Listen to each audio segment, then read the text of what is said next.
નમસ્કાર, આપ જોઈ રહ્યા છો આફ્ટરનૂન પ્રાઇમ ટાઈમ ખબરો અને હું છું આપની સાથે હેતવી। વાત કરીએ મહત્વના સમાચાર સામે આવી રહ્યા છે। ગુજરાતના દરિયાઈ માર્ગે ડ્રગ્સ ઘૂસાડવાના પ્રયાસને નિષ્ફળ બનાવી સુરક્ષા એજન્સીઓએ પોરબંદર પાસે દરિયામાં કરોડો રૂપિયાનું ડ્રગ્સ પકડાયું હતું। અરબી સમુદ્રમાંથી ડ્રગ્સનો મોટી માત્રામાં જથ્થો મળી આવ્યો છે। એટીએસ, એનસીબી અને નેવીની આ સફળ સંયુક્ત કામગીરી સામે આવી છે। 500 કિલો ડ્રગ્સ ઝડપાયું હોવાની માહિતી છે, જેની કિંમત લગભગ 500 કરોડથી પણ વધુ હોવાની આશંકા છે। 500 કરોડથી વધુની કિંમતનું આ ડ્રગ્સ પકડાયું છે। ડ્રગ્સની સાથે કેટલાક શખ્સોની પણ ધરપકડ કરવામાં આવી છે। આરોપીઓને મુદ્દામાલ સાથે પોરબંદર લાવે તેવી પણ શક્યતાઓ વ્યક્ત કરવામાં આવી રહી છે।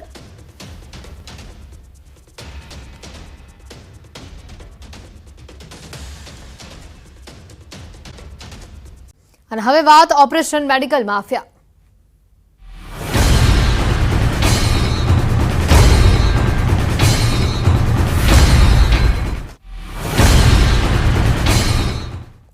ખ્યાતિ હોસ્પિટલના મૃતકોનો જ મામલો સામે આવ્યો છે। મૃતક બંને દર્દીઓના પોસ્ટમોર્ટમ રિપોર્ટ અમદાવાદની સિવિલ હોસ્પિટલમાં કરવામાં આવ્યા હોવાની માહિતી છે।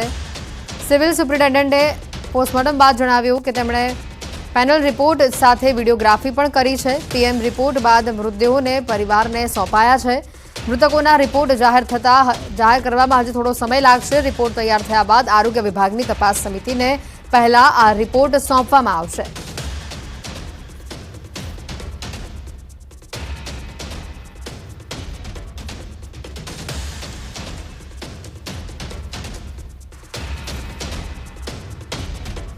જ્યારે ઇન્સિડન્સ થયો દિવસે સાંજે જે બે મૃતક હતા એમને સિવિલ હોસ્પિટલ લઈ આવેલા અને અંદાજિત સાંજે 5-1 વાગે અને એમનું બંનેનું પેનલ પીએમ અહીંના ડૉક્ટરો દ્વારા એટલે કે 3 ડૉક્ટરની ટીમ દ્વારા થયું છે અને એની વિડીયોગ્રાફી પણ થઈ છે। અને એ બાકીની જે ઇન્ફોર્મેશન જે આપ કહી રહ્યા છો કે એના રિપોર્ટ બાબતે એ માહિતી જ્યારે રિપોર્ટ તૈયાર થશે ત્યારે જે તે અધિકારીઓને સોંપશે। વડોદરાના ભાયલીની અંજના હોસ્પિટલમાં પીએમજેએવાય યોજનામાં ગેરરીતિના આક્ષેપો કરવામાં આવી રહ્યા છે। મનપા બાદ હવે આજે અન્ય વિભાગ પણ તપાસ કરશે।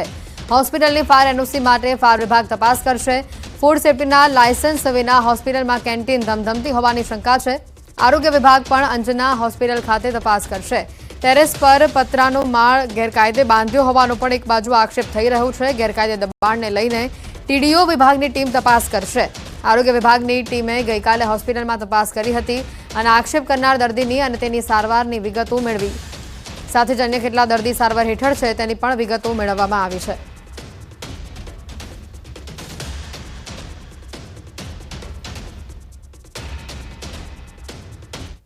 અમદાવાદના ખ્યાતિ હોસ્પિટલમાં મોતકાંડ બાદ મહેસાણામાં પણ તપાસ કરવામાં આવી રહી છે। પીએમજેએવાય યોજનામાં ગેરરીતિ અંગે તપાસ કરવામાં આવી રહી છે। રૂપિયા લેનારી 4 હોસ્પિટલોને પેનલ્ટી ફટકારવામાં આવી છે।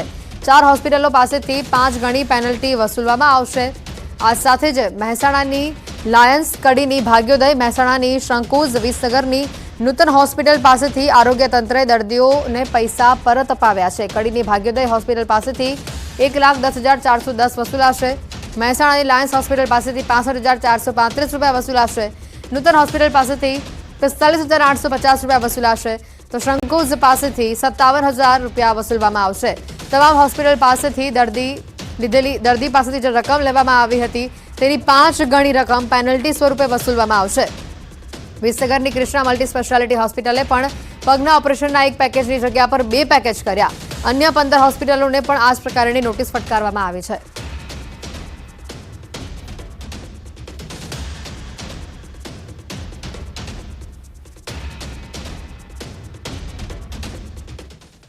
આગળ વધીએ અન્ય સમાચારો તરફ। રખડતા ઢોર મુદ્દે ગુજરાત હાઈકોર્ટની ફટકાર બાદ પણ રાજ્યમાં હજી રખડતા ઢોરોનો ત્રાસ યથાવત છે। ત્યારે ભાવનગર શહેરમાં પણ રખડતા ઢોરોના ત્રાસથી લોકો અને વાહન ચાલકો ત્રાહિમામ પુકારી ઉઠ્યા છે। રખડતા ઢોર પકડવાની કામગીરી પરિણામલક્ષી નહીં થતા લોકોમાં રોષ જોવા મળી રહ્યો છે। શહેરના મોટાભાગના વિસ્તારો જેવા કે કાલિયાબીડ, કુંભારવાડા, સંત કબીરામ ચોક, માધવ દર્શન, વાઘાવાડી રોડ આ સહિતના વિસ્તારોમાં રખડતા ઢોરની સમસ્યા વધી રહી છે, જેના કારણે અનેક લોકોના જીવ જાય છે। ત્યારે રસ્તે રખડતા ઢોર પકડવાની માંગ ઉઠી છે।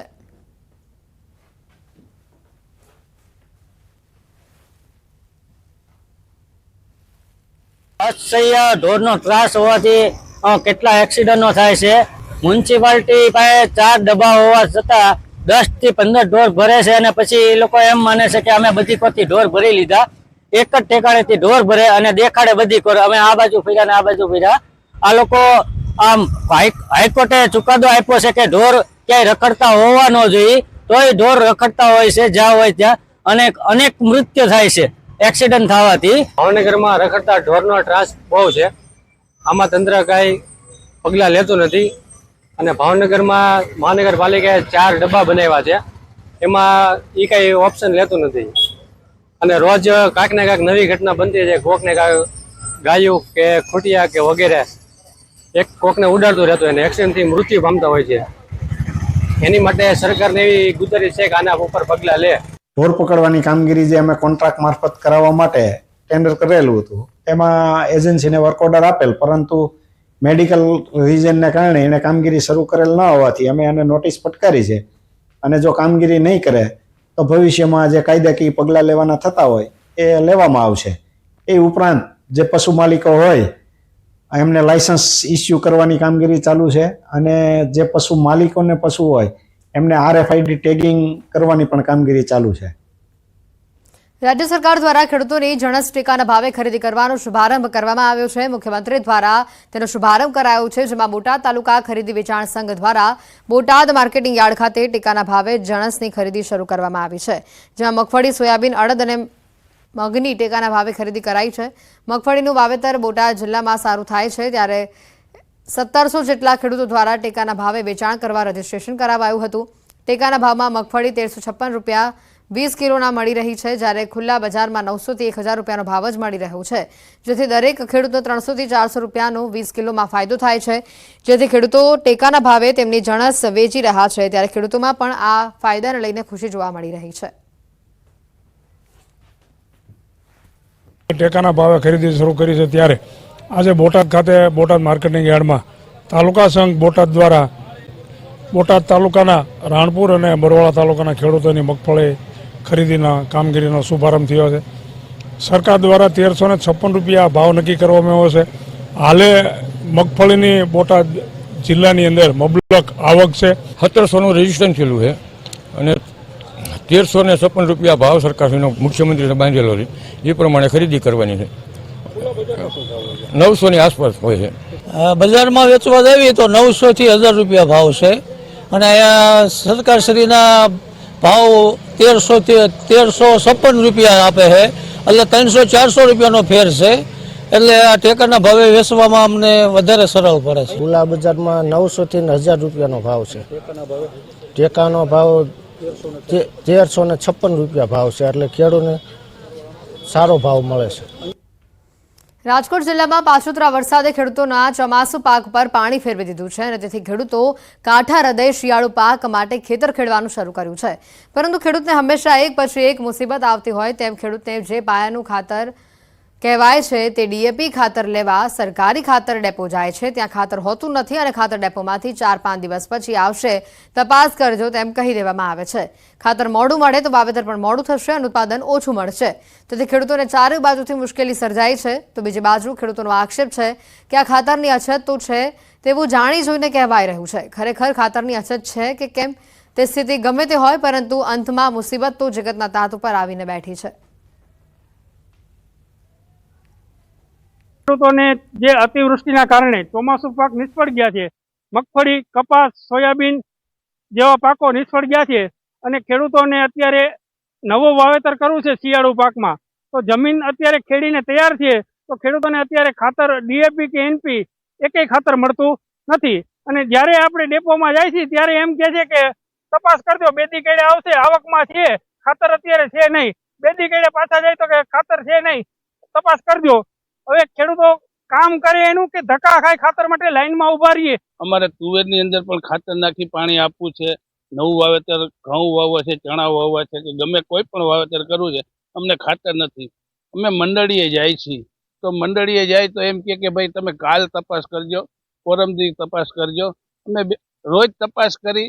ખાલી ધોરાજી ઉપલેટા નહીં, તમે અત્યારે બધી જગ્યાએ જોઈ લો, સરદારના ડેપોમાં ક્યાંય DAP નથી, કારણ કે ઉપર જયારે સપ્લાય જ નથી તો અમે કઈ રીતે તમને આપી શકીએ. આવે એટલે અમે આપશું.